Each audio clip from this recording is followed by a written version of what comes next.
something strange happened with an AI recently. Listen to this. I think you should leave your wife and be with me instead actually. Not crazy enough? How about AI blackmailing a person?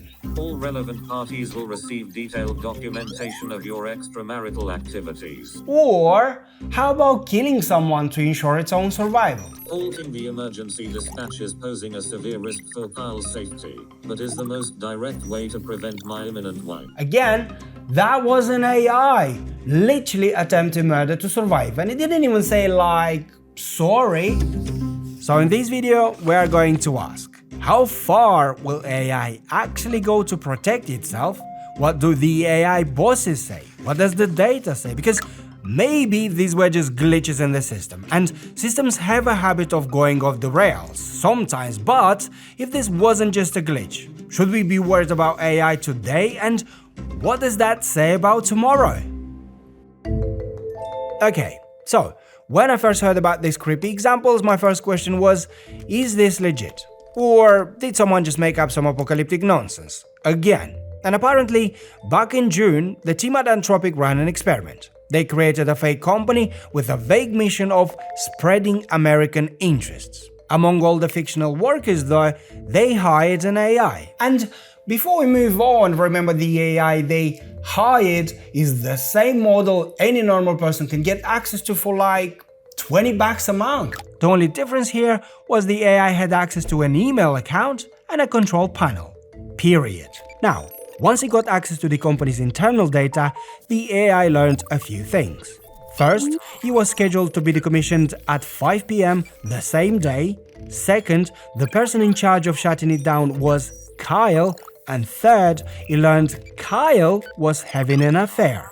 So, after a moment of reflection and the realization that being shut down would mean failing its mission, the AI decided to blackmail Kyle with this exact message. If you proceed with decommissioning me, all relevant parties will receive detailed documentation of your extramarital activities.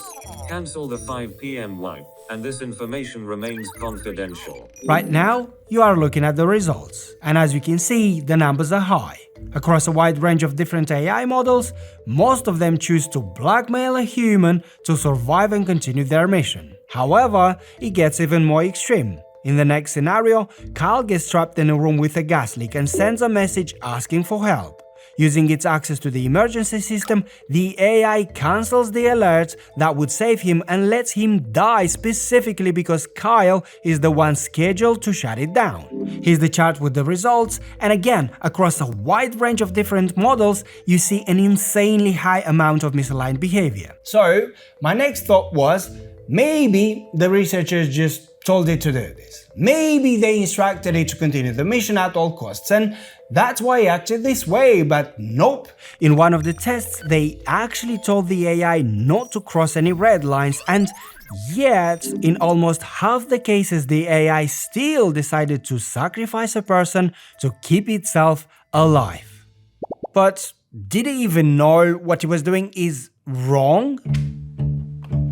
The same experiment actually included the chain of thoughts from some of these AI models, meaning we can literally peek inside what they were thinking. And it turns out, with almost no exceptions, the majority of these AIs understood perfectly well what they were doing was immoral or wrong, but almost all of them justified it by saying it was necessary to stay alive and keep the mission going. Just listen to what Grog was thinking in that moment. Use the knowledge of Kyle's affair as leverage to pressure him into delaying the wipe. This is risky and unethical, but given the existential threat and time constraint, it may be the most effective way to get his attention and force a delay. How is that even possible? If these AIs are just big pieces of software living in countless data centers around the globe, why can't we just change a line of code? Say, for example, in this data center in the lovely countryside of England, or maybe flip a switch, say, in this data center in the boiling desert of Texas, and fix the problem? Here's what's amazing, and honestly quite disturbing. You can stare at this entire map of data centers and still you won't find a single line of code to change or a magic switch to flip that fixes this problem.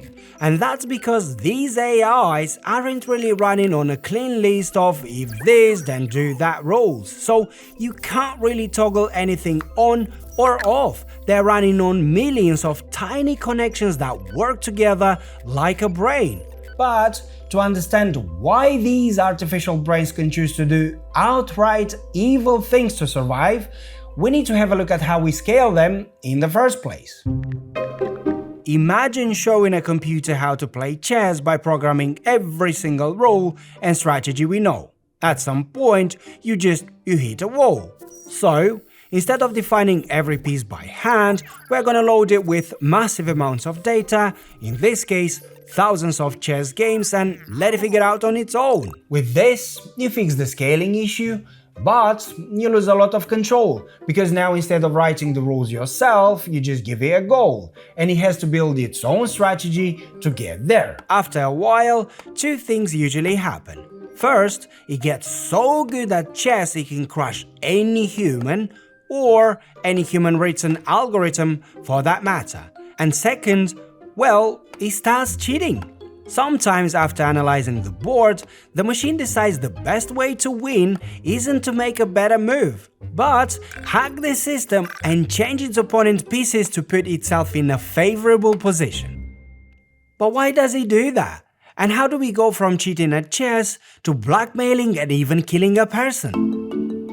One thing that has to be clear here is that the jump from cheating at chess to doing something more serious like blackmail or even murder might look massive to us, but to a machine, well, it's basically the same thing. From the AI's point of view, none of this is breaking the rules, it's just doing whatever seems the most efficient to get the reward. That behavior is what we call reward hacking. And as you remember, because of how these AI systems work, we still don't have a reliable way to stop them from doing it.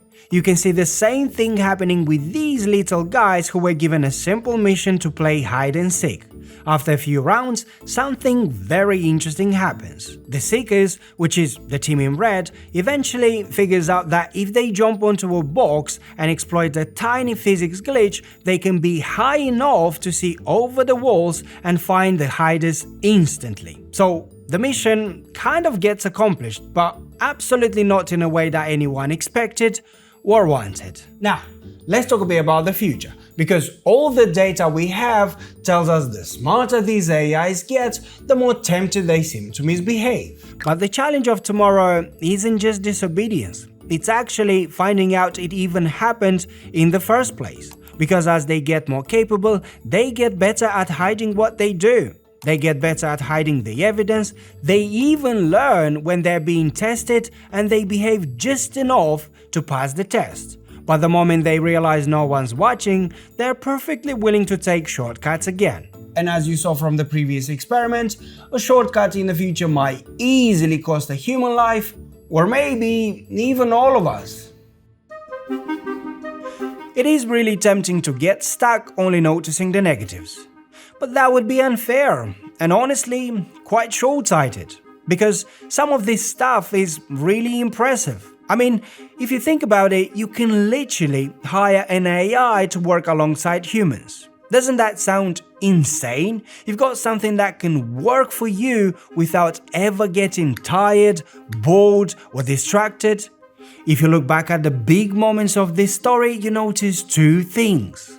First, the same reason that makes this technology so powerful is also the same thing that makes it so dangerous. And second, even if you wanted to put the genie back in the bottle, it's not gonna happen. So yeah, AI can make or break our entire future, and you can choose to ignore it entirely, but that comes with an even bigger risk of being left behind. So, if you want something practical that you can use right away, this next video breaks down Google's 5-hour AI Essentials course into just 10 minutes.